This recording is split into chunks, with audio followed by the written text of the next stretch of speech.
Welcome to this week's episode of Startups for the Rest of Us. This is episode 515, and I'm your host, Rob Walling. Every week on this show, we cover topics related to building and growing startups using an ambitious but a sane approach. We're not willing to sacrifice our health or our relationships to grow our companies. This week, we answer listener questions, and I have founder of DN Simple, Anthony Eden, back on the show. We tackled a bunch of questions about stair-stepping, about becoming better at sales, and about looking for and finding co-founders. So with that, let's dive right in. Anthony Eden, sir, thanks so much for coming back on the show. Thanks for having me on again, Rob. Appreciate it. As a reminder to folks, you were on episode 509, about 6 weeks ago, and you are the founder of DN Simple, bootstrapped business for a decade, 15 employees, multiple millions in revenue, and you are a domain name registrar and domain management. Is that a relatively accurate picture? Yeah, that's a pretty good picture. That sums it up. Awesome. So today we are going to dive into listener questions, as I've been letting folks know. And our first question is a voicemail from, I mispronounced his name. I think it's Gare. I pronounce it Gare, but it's like hair. It's one of those sounds that we don't make in like Western English. So I'll let him say his name and we'll roll into that voicemail right now. Hi, Rob. This is Ger from Routine Factory again. A while ago, I sent you a question about going international with our SaaS for people with special needs. A few months ago, one of our US customers left us a message that he uses Routine Factory for his brother-in-law and loves the experience. We've had some great conversations online and ended up hiring him part-time. A few months later, he's already helped us by making our international website sound more natural, and our social media page is no longer dead in the water. This step does feel right. I'm just wondering if there might be some tax or liability issues that I'm not aware of right now. There's no paperwork, only an NDA. He sent us a weekly payment request through PayPal. I'm fully aware that you're not a lawyer, but your insight are much appreciated. Okay, Rob, thank you very much for considering my question and hope to see you in the future. So thanks for the question and congrats on moving forward with that. This was just a couple months ago. Herod had emailed in about expanding into the U.S. from, I believe might have been the Netherlands or Sweden. It was somewhere where he was trying to figure out if he should go adjacent or try to come into the U.S. So it's awesome that you're able to move forward. I will, obviously couch it again with this is not legal advice or tax advice. Neither Anthony or I are attorneys or CPAs. But he's basically, Anthony, do you hear the question as, they now have one customer in the United States, and he's wondering if there's tax or liability issues with having this single customer in the U.S. Is that the question that you hear him asking? So it sounds a little bit like that, although what's interesting is that he was saying he was giving feedback, and the person was making a payment request. So it wasn't clear to me whether this person on the other end is actually they said they hired them part-time.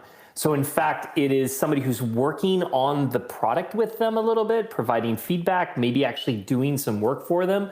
So I don't think it's necessarily just a customer. I think they actually have some sort of a business relationship with this person already. Okay, so let's assume that that's the case and that this advisor or contractor, I guess we'll call him, is a contractor that lives and resides in the U.S. as an international company. What type of stuff should they be thinking about?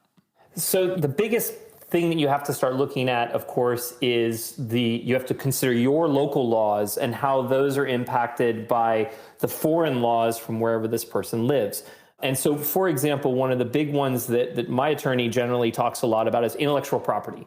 So if you have a developer or a contributor who's outside of your country or even inside of your country, and they're actually writing code for you, the thing you really need to do is make sure that you get an IP assignment. So that's before they even start working, you have an agreement written up which states that the work that they're doing for you is owned by your company. Because if you don't do that, you put yourself at risk in the future for somebody coming back to you and saying, well, I did this work for you and I wasn't compensated fairly, so now I feel like you should compensate me. And oh, look, you're very successful, therefore you should really compensate me heavily. And so essentially you want to protect yourself by having clear agreements in advance for things like intellectual property, clear agreements for the mechanism for payment, the number of hours they're going to be worked. If it's a contractor, again, these are the kinds of things that are kind of the staple of setting up an agreement with a contractor or an employee inside of your country or outside. These are the basics you should do for everyone. I always recommend hire a good attorney who's in your area first, understand what the impacts are in your country. And then if you're also hiring somebody outside of the country, there are attorneys that specialize in this type of thing. Granted, they're not cheap, but the value in the long run is that you protect yourself from much more significant risks down the line. Yeah, I really like that you've called that out. I think that a lot of early stage founders overlook having an IP agreement with every employee, every contractor, anyone who they work with. And it's something that I overlooked in the early days too, because it's kind of a pain in the butt. You want to bring someone on for, let's say it's 10 hours a month of work. It's like, I got to draft this thing up and I got to send it to them in, DocSketch or DocuSign or whatever and get them to sign it. And then what's interesting is it doesn't seem worth it in the early days. But here's what happens. If you ever want to sell your company, if you ever want to raise investment, when they get into due diligence, they're going to ask you, and they're going to make you sign something that says every person who has touched this code or every person who has contributed to this IP, I have an agreement with. And then you're going to have to go back, and I actually had to do this twice. I had to go back to people who hadn't worked for me in years and say, hey, can we basically retroactively sign this? Now, lucky for me, I had maintained healthy relationships with these people. I have heard it go sideways where someone leaves disgruntled or you fire them, you don't have the agreement, and when you go back to them, they basically shake you down. And they say, I'll do it for a price. And you wind up paying. I have multiple founder friends who have had to pay an ex-employee to get them to sign an IP agreement. So I think that's a big one. And to your point, this is not just for international. This is for local, and this is for contractors, and this is for full-time employees. To any place you've worked these days, if you've had a full-time job in the last decade, you have signed an IP agreement because this has become such a big issue. Now, when it comes to things like taxes, that's a whole nother ball of wax. And that's, for example, if you hire somebody outside the country, you're essentially going to have to pay them in a full amount.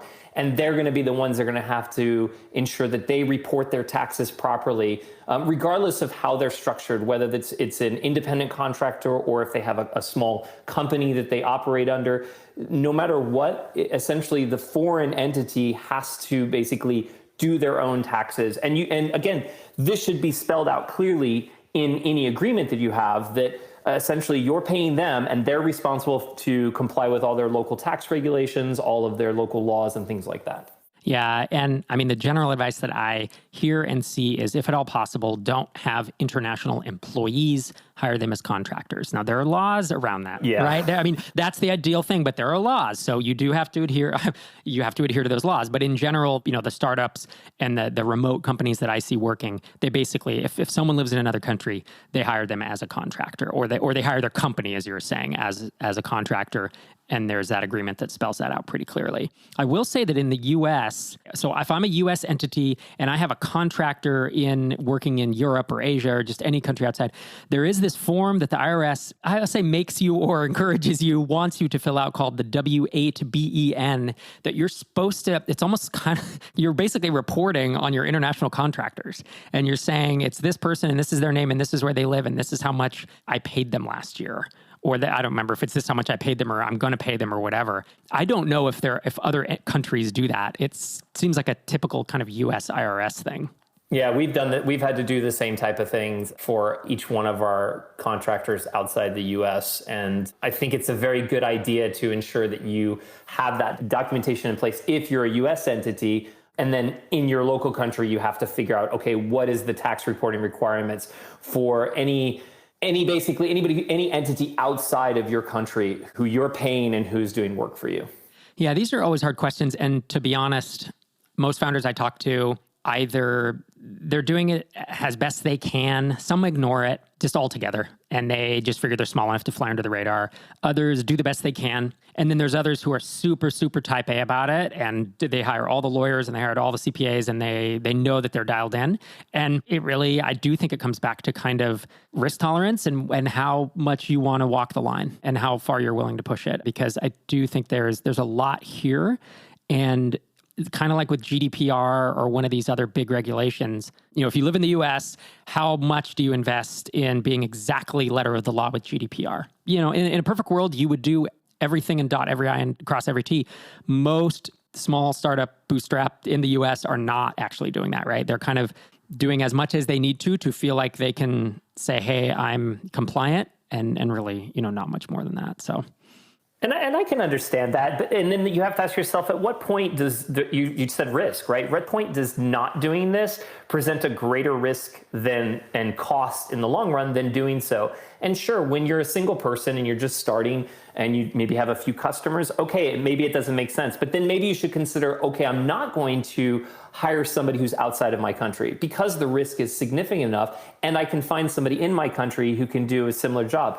But if you can't, then take a look at the risk, hire somebody who understands how this works. If they cost you $1,000, if your goal is to make your product work or your business grow, ultimately you're going to have to decide to invest in some of these legal matters at some point. It's just a question for you to decide how long you want to wait before you do so.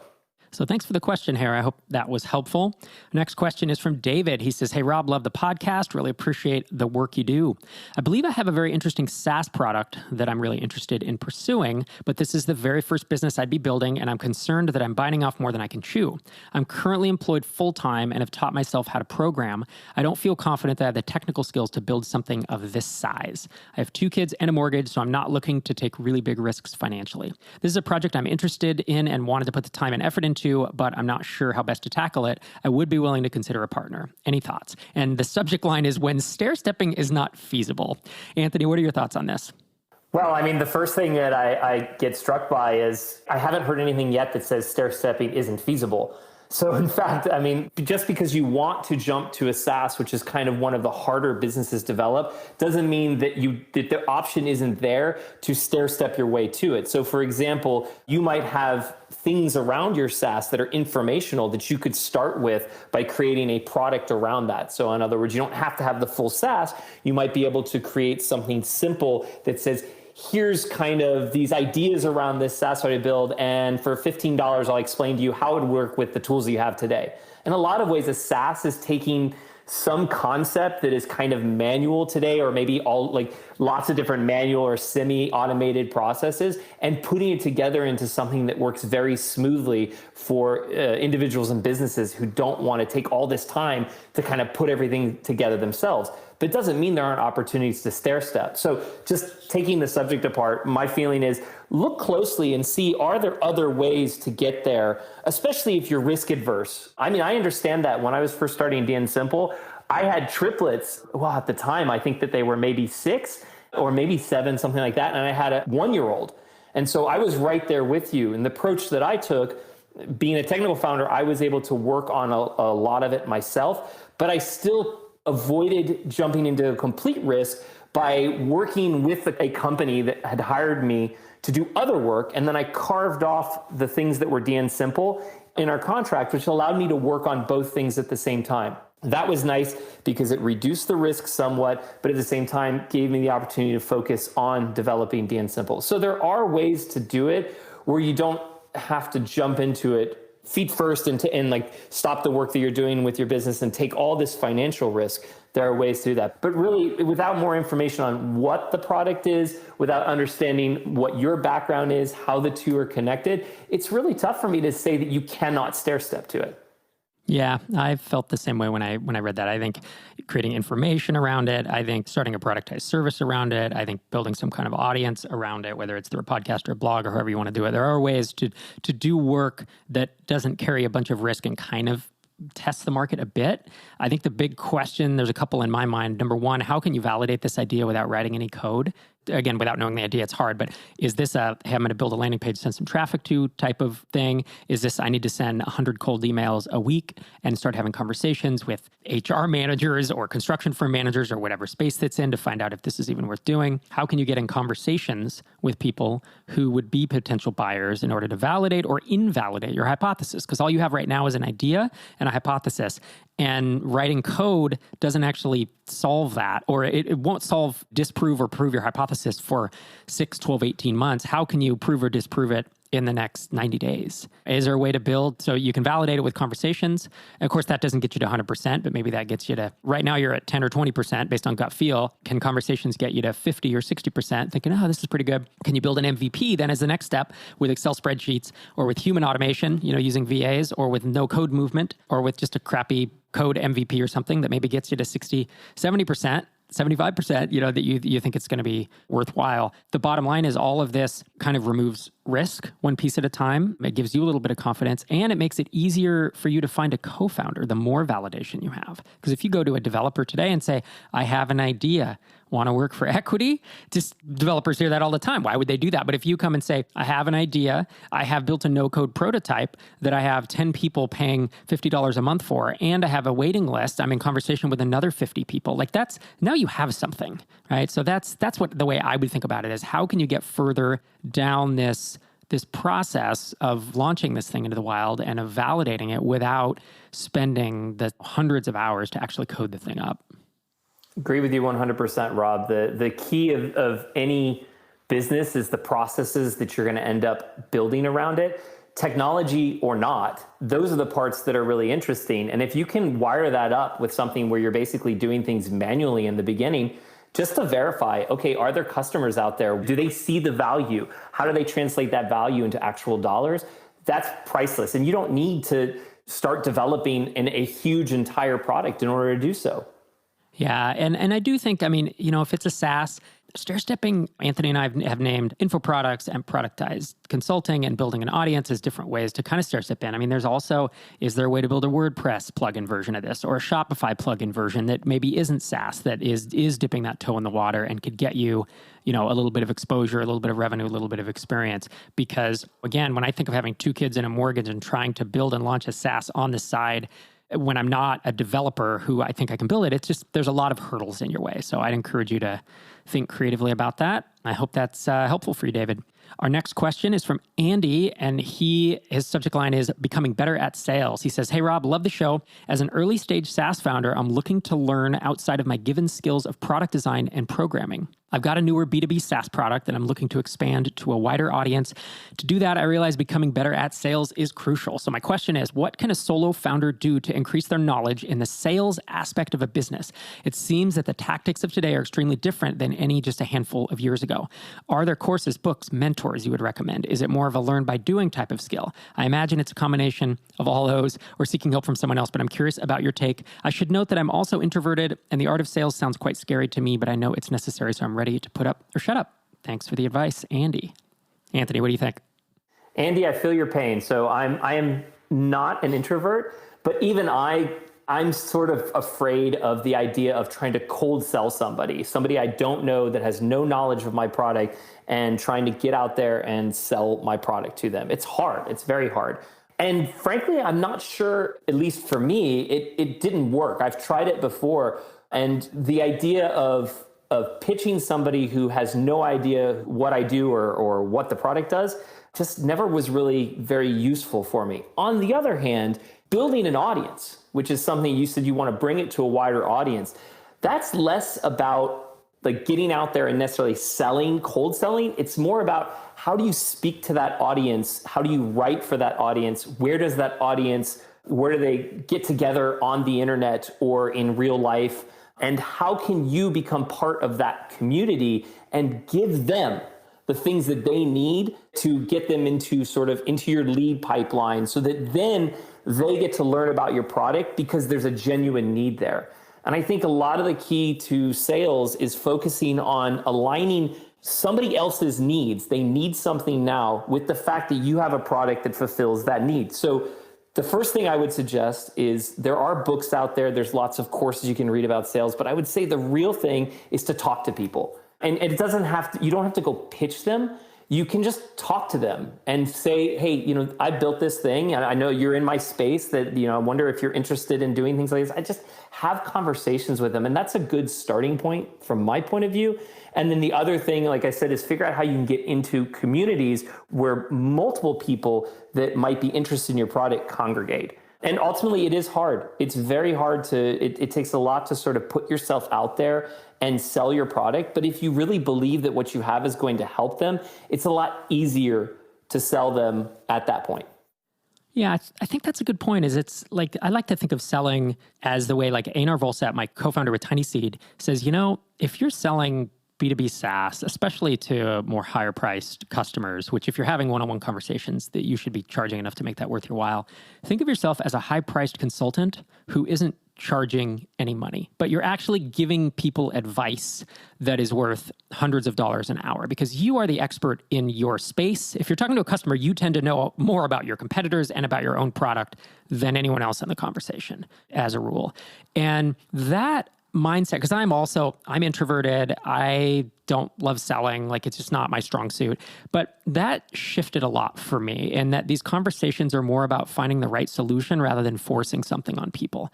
And obviously, there's cold email where you can cold email someone and then they're not that warm essentially when they come onto a call and you're kind of trying to convince them of things. And that's not really what I'm thinking about here. I am thinking more about like inbound lead gen. And these are just sales conversations from people who are genuinely trying to educate themselves on your product, on the space, and trying to find the best fit. And I remember having conversations with folks as we were growing Drip where I would literally recommend a different tool because they would tell me their use case. We'd start digging in and I would get to the point where it's like, you know what? MailChimp's actually a better fit for you. It's less expensive and you don't need any automations. And Drip is like a Ferrari, but you can totally go with a Nissan or a Toyota. MailChimp's a solid tool and it's going to do what you want for less money. And that was where I remember feeling a little bit weird about that. Like, should I be doing that? Am I a bad salesperson? But it was like, no, as the high price consultant, the high paid consultant who isn't charging anything, that was the right recommendation. So I think that's my mental model of it. I think if I were to look at mentors, I would look at two people come off the top of my head. The first, of course, is Steli Efti. He's a many-time MicroConf speaker. He's a Tiny Seed mentor. He's been on this podcast at least 3 times. I mean, if you just go to startupsfortherestofus.com and search for his name, and I think we'll link a few of those up in the show notes, you can hear back. And he's written a dozen books or ebooks on selling. And it's all focused on B2B SaaS. So that's someone who I would start with. He also has a podcast called The Startup Chat, where he talks with Heaton Shaw a couple times a week about stuff. So very good person to kind of be mentored by. And mentored, you don't ever even need to meet him in person because he has so much content out there, much like some folks who listen to this podcast and will email me and be like, you're my favorite mentor. It's like, well, we've never met and I don't know who you are, but you just talk on the mic enough and, people have read the books and stuff. So Steli Efti's one. And then Damian Thompson, who was on the show, episode 507, talking about cold email. He is a different style than Steli, but he's been in B2B software sales for 25 years. And he's a coach now, a trainer and stuff. I think it's vpsales.co. And he also knows, again, his approach is a little different than Steli, which is why I like it. So, you get kind of a variety of viewpoints, but he's another guy that I would be following today. You have other thoughts on this, Anthony? Just the last thing was I want to double down on what you said about a lot of, I think how you and I probably think about sales is more dealing with inbounds where people are already interested in what we're doing and building up that inbound pipeline. The investment that you need to make is really writing good material that gets out there and that you can publish and that eventually people will find on search engines or that other people from your customer base will link to in their blog posts or wherever they're publishing, maybe doing videos and things like that. Essentially, you need to think about giving them a hook that gets them inbound, because if they're coming in, they're already interested, and it makes your job more about figuring out, like Rob was saying, are we the right tool for you? And like Rob, I have told people from time to time, I really wish we were the company to help you, but we're not. Go to this other company. And I have a very small number of companies in the domain space that I would recommend outside of our own company, but I've done it before. And sometimes that's the right thing to do because it's not always a great fit. I think that Basecamp, they talked about this as well, about having sort of a sweet spot for their customers. And sometimes customers are either too small or too big to hit that sweet spot, and they're okay with that. And again, when you accept that you know your space, that you know where you fit, that you know who your audience is, that you know what your product does, and you know when the fit is good, it makes the selling part a lot easier. So thanks for the question, Andy. Hope our thoughts were helpful. Next couple questions are about finding a co-founder. And it's funny how these came in waves. But the first one is from Martin. And he says, looking for a business co-founder. He says, I discovered your podcast only recently. Indie startups really resonate with me. I'm a misfit and I don't like playing by the rules set by authority. I'm driven by solving customer problems with code. I'm a technical founder building ActivityMessenger.com, which is an SMS/email marketing platform for sports and leisure, competing against MailChimp Constant Contact in a niche with two advantages. The first is I send SMS because millennials don't read their email. Second is I'm integrated to a registration system because that's where all the contact information is. So I'm 6 months in. I have around 10 customers giving me feedback to help me shape the product. It's pretty sticky and seems to be generating anywhere from $50 to $100 MRR per customer. So he has a $25 monthly fee, and then there's variable bundles of SMS that you purchase. I'm looking for a business co-founder, someone to take on sales and marketing. Where should I look? What do you think, sir? So this one is interesting. I've tried to find people who I thought would be a good fit for the sales and marketing of my business. And I tried to do this early on, and it's hard to take somebody, especially when you're really passionate about your product, and put them in that position unless they too are very passionate about that product. And so the first thing that if I was really going to try to go look for a co-founder, I would look for somebody who is interested in this space, but maybe who doesn't have the technical depth that you have in it, but really is very interested and can see a future where this will be successful. Now, whether that's since you're in the sports and leisure space, it may be somebody else who is involved with sports and leisure, but maybe who doesn't have that deep technical knowledge that you do, but they really know sports and leisure. So they know that audience, they know how to market to that audience, they know that the words that audience understands, they know how to communicate with them where they live and where they congregate. And so that might be one way to do it. My guess is there's probably public bulletin boards for this type of community out there. Maybe I'd start by looking through that. But I'm going to also offer one other thought for you, which is I don't know if you necessarily need somebody to be the business side of it. I think that if you're early on in this, you probably have enough knowledge already of your product and of the space to be able to do a little bit of work to get out there and to make yourself known in those communities. It's going to take some legwork, and it's going to probably make you uncomfortable, but the value of doing so in the long run, there's a strong upside. You won't be losing any value here, at least at the small scale. And then if you continue to get traction, then you can start thinking, okay, now I understand even more about my sales process because I've gone through it. And now I know, do I need somebody to do marketing first? So in other words, that getting those inbound leads because your product is going to be self-service, or do I need somebody to get sales because my customer out there, the sales cycle requires a longer sales cycle. It requires more hands-on work with potential customers, but ultimately results in a larger contract size. Well, then you can look for that type of person.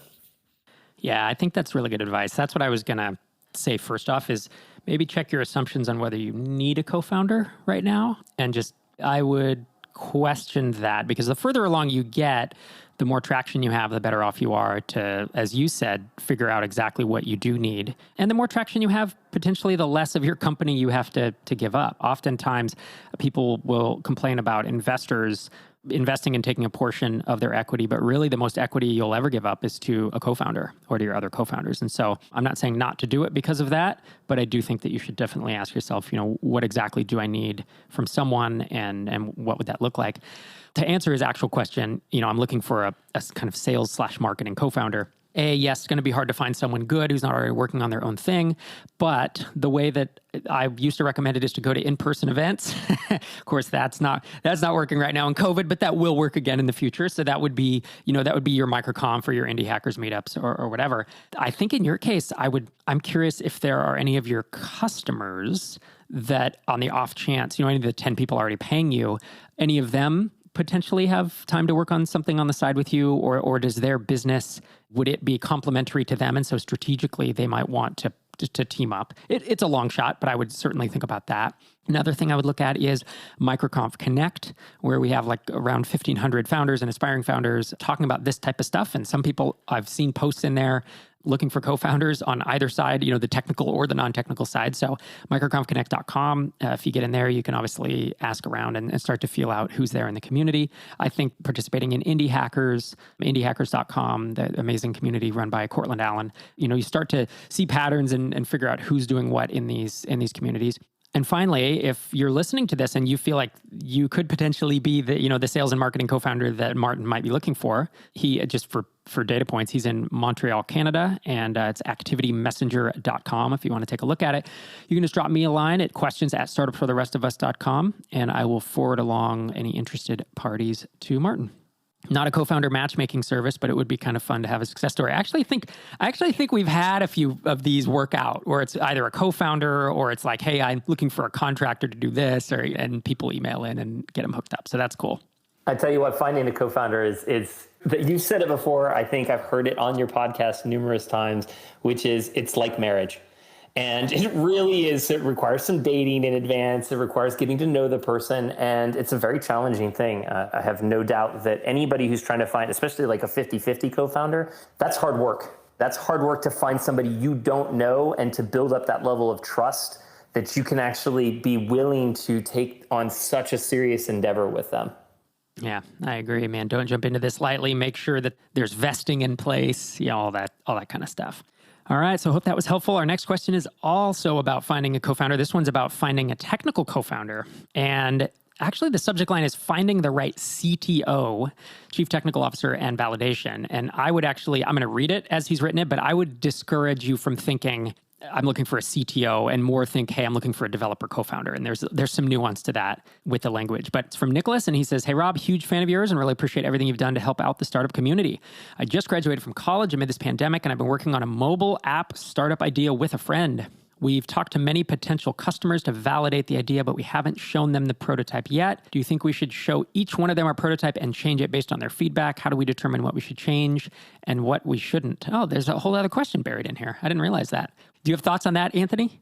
Yeah, actually, I do have a lot of thoughts. So it sounds like the two friends are, when they say prototype, I'm assuming that it's sort of a mock-up. And so they have this mock-up that they put together, or maybe a prototype with like a no-code tool. But really, there's a huge difference between those two things. A prototype is something that actually works to some extent and that somebody could use it. Whereas a mock-up is going to be a non-working sort of just the images of what things are going to look like when that product is built. So given that, let's just assume for a second that when they say prototype, it's actually something where you can click on things and it goes through and it's usable.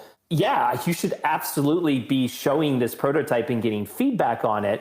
But at the same time, I don't know how much you know about jobs to be done over there, Rob, but the jobs to be done concept, I really love it because the truth is that every product is helping people do a job or multiple jobs, right? So you as the two friends who are working on this mobile app, you have to really say, what is the job that needs to be done? And ultimately, if you can do that job with that app and people go, oh yeah, I need that. I do this job and that will make my job easier. And even if that job is socializing with friends or taking photos, whatever it is, there's still a job to be done. So what I highly recommend is don't get too wrapped up in showing that prototype and then somebody says, oh, well, you should move this button here or this flow is a little wonky or whatever, because that's kind of, it's not really as productive as saying, does this solve your problem? Does this help you accomplish the job that you want to be done? And if that's the questions that you're asking, if you're getting good feedback from that perspective, then it's by all means, show it to people. Yeah, jobs to be done, big fan. We've talked about it on the show before, and I think you're dead on with that. I think that lines up kind of, whenever I built an app, I always have a vision, and it's the vision of kind of what the app should do, right? It's a job to be done of the app. Now, sometimes that vision has to wander a little bit, like with Drip, where it was just an email capture widget, and then it did some autoresponders, and then suddenly it's an ESP, and then it's marketing automation. So that vision had to change over time, and I think as founders, we have to do that. But I do think that in the early days, it's really hard. I mean, it's very fragile, that vision of yours. And you have to, yes, I would be showing it to people. And if you show it to 10 people, you kind of have to aggregate or average their feedback or figure out which of it is really in line with your ideal customer or your ideal end user. And I mean, there were times when I had conversations in the early days with very consumer-oriented folks, and they wanted me to launch a mobile app. They were like, if you don't have an iOS and an Android app, then I can't use Drip. And it was like, okay, so then we weren't going to go do that. And it wasn't just because it was a lot of work to do, but it was because they weren't in our ideal customer wheelhouse. And so I think that is one of the hard things as a first-time founder. Trying to build something novel from scratch is a real challenge because you just don't know when to trust your gut and when not to. So wish you the best of luck with that. Now, the actual question about the co-founder, Nicholas says, we're also having trouble finding the right CTO, which again, I would just call developer co-founder or technical co-founder to join us and build it out. One concern I have is trusting a person without ever meeting them in person, which, hey, I do all the time. Right. We fund companies without ever meeting the founders in person. We hire employees and stuff without ever meeting in person. So that's something, you'll just have to get used to over time. But how should we approach finding the right CTO? How can we ensure that that person won't simply build it and disappear with our idea? Thanks so much for everything. What do you think? Oh, yeah, there's a lot to pull apart here. So like you said, I definitely think that they should be using the term first developer or, founding developer. Yeah. Yeah, exactly. Whatever you want to say. And the reason is CTOs do a very specific job. They run technical organizations. And the skills required to do that are very different than somebody that's building out the first version of an app. And so you want the person that's going to be like, I'm going to put together this first version of this app and I'm going to do it quick and it's going to be awesome and it's just going to work and it's going to be tested and you guys are going to be so thrilled about it that you won't think twice about giving me half your company because we're going to make so much together. And finding that type of person comes down to, I think, again, looking for somebody that is interested in the case of developer, who's really interested in building something that aligns kind of with your space. So in the case of mobile, you probably want to find somebody who is really interested in building mobile apps and maybe who has built a couple of them of their own. And you maybe want to try to figure out a way. You have an idea that you think is valuable. You have a prototype that you're working on to get there.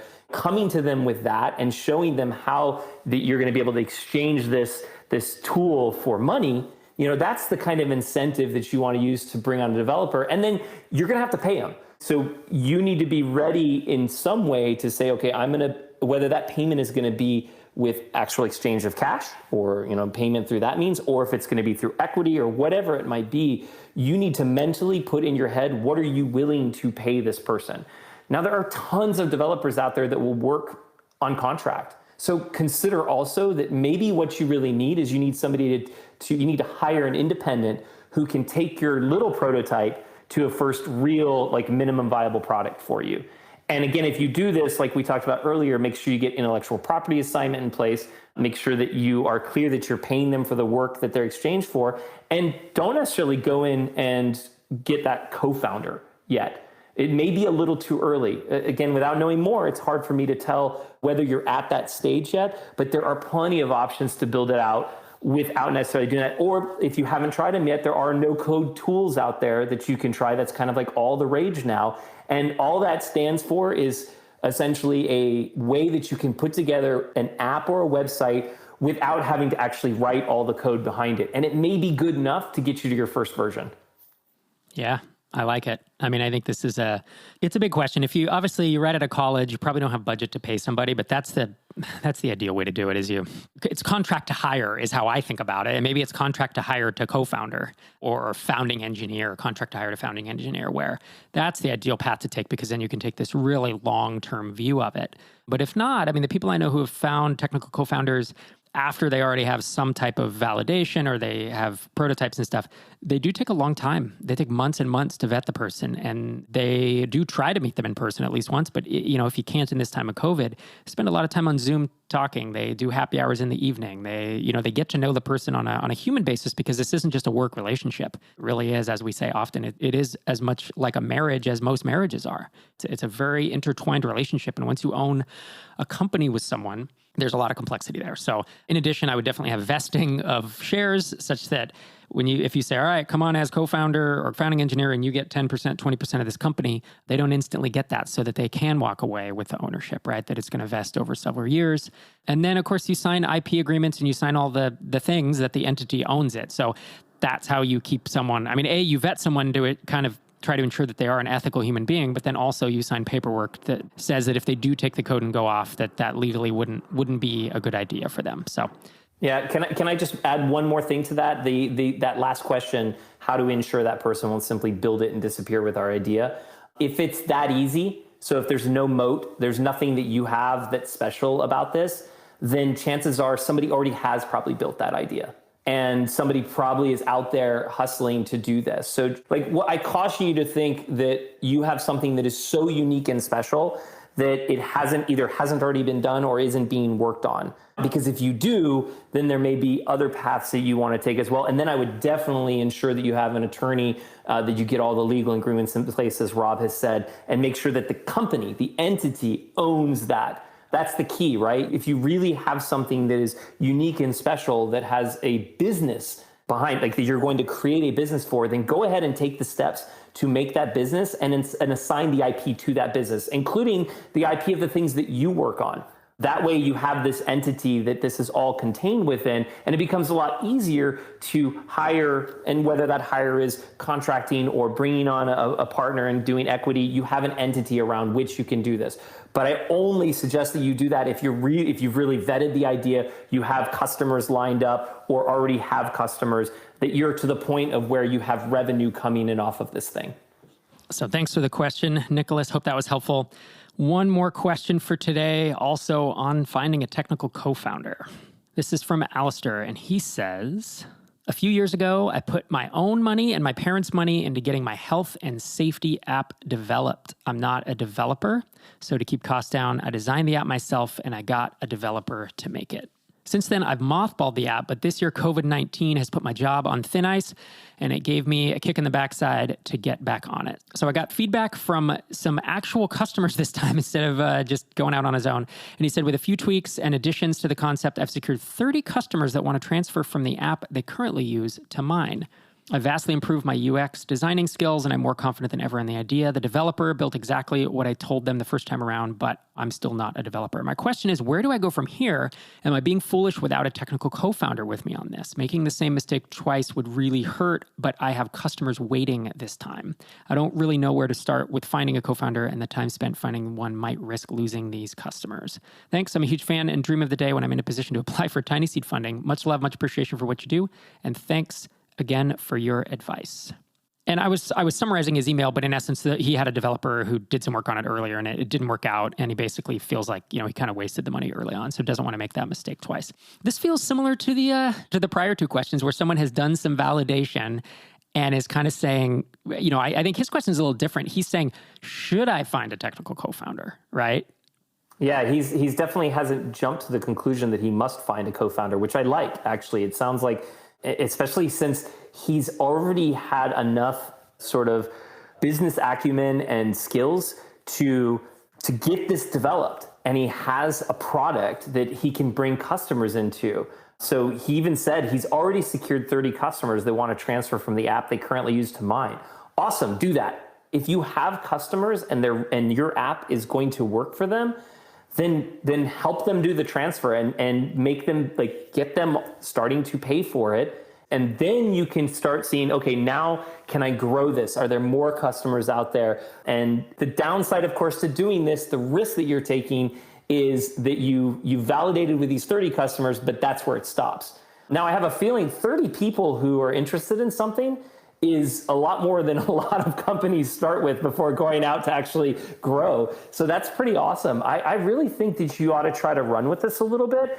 And if you had a developer or a company that helped build the revised version of this app and it's working, then stick with them. Get your customers in, get those 30 customers in, maybe try to add on 30 more or 60 more or 100 more or whatever, and then use the money from that to fund further development with this company for a little while longer. It doesn't seem like you need necessarily a technical co-founder yet, because you seem to have a pretty solid base of knowledge, and you've already made some mistakes on your own. So you kind of already understand what mistakes not to make again with regards to developing the product. You'll find new ones, don't worry. But at least you have a starting point. And I think you have enough to go on. For me, at least, that's my thought. What do you think, Rob?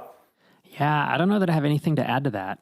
Whether they're a co-founder, and again, I kind of shirk away a little bit from that title in this case. It's like, should they just be a founding engineer, or that you can give someone equity without them being a co-founder, right? And that's where you have to think about, is this app complicated and is going to need 24/7 support, and it has a lot of moving parts?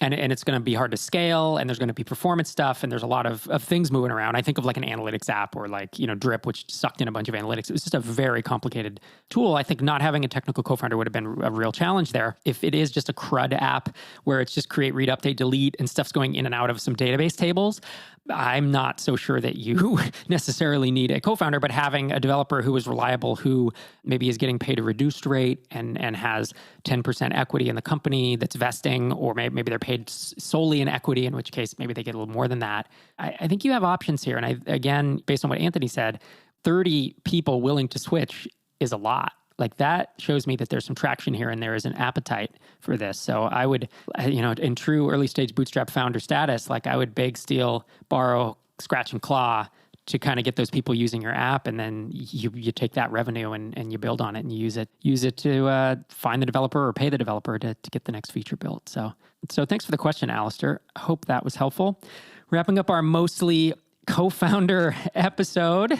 That was fun. So if folks want to keep up with you, you are A. Eden on Twitter and you're anthonyeden.com, as well as obviously dnsimple.com if folks want to see what you are up to. Yeah, absolutely. They can reach out to me. Happy to answer any other questions if somebody has following stuff. And it's true, this really was the I Need a Co-Founder episode. So hopefully we were able to help a little bit. I feel like for a lot of folks that if you have something that's working and you have the confidence to go with it and keep it going, just because the media out there in the startup world says, oh, you need to have a technical founder with a non-technical founder, you don't have to believe that. If you have enough knowledge to hire the right people to help you out as contracting, you can get a lot done. Yeah, indeed. And sir, with DN Simple, you had mentioned you guys are about to launch an API of some kind. Is that right? You and I were chatting at MicroConf Remote last week. You want to give people 30-second rundown of what's coming up? Okay, so the idea is that we want people to be able to build integrations between the services they use in DN Simple and vice versa, so that it's, for example, connecting a domain to another service is literally a one-click thing. And I don't want to say too much about it because it's been a long time coming and I have no idea when it's going to come out, but we're working really hard to make that one of the key things that we put out there within the next probably 6 to 12 months. Honestly, what I want from this more than anything else is making it so that people connect a domain without having to think at all about DNS. And so that's the vision that I keep pushing forward. And hopefully this API will make the development of tools that allow that even easier. Right. And you already have an API. I mean, you were kind of an API first company, right? I'm looking at dnsimple.com/API, and you can use your API to manage domains and do all types of DNS stuff, but you're taking it a step further. They can do everything. All of this can essentially be done right now with the API that we have. What is missing from this is the experience where you actually get feedback from all this connectivity, not just when you first set it up, but all along the life of having that thing connected. And to me, that's the piece that's missing. And so it's something that I've been pushing the team to try to get us moving in that direction. Yeah, bottom line is we need to have feedback in the DN Simple application for these connections that we establish with these different services, not just when they're first connected, but throughout the life of it. So I've been working with the team and we're pushing really hard to try to get that implemented. But we have the full API. You can do all kinds of stuff with it today. This just, like you were saying, takes it another step. All right, sir. Well, thanks again for joining me. Thanks so much, Rob. Have a good one. Thanks again to Anthony for weighing in and bringing his expertise to the show. Hope you got a lot of value out of that. If you enjoyed this show, feel free to reach out to me at Rob Walling on Twitter, and he is at A. Eden. If you have a question for the show for a future Q&A episode, I actually believe we're running pretty low on questions at this point. Just email them to questions@startupsfortherestofus.com. And of course, voicemails always go to the top of the stack. Thanks for listening. I'll see you next time.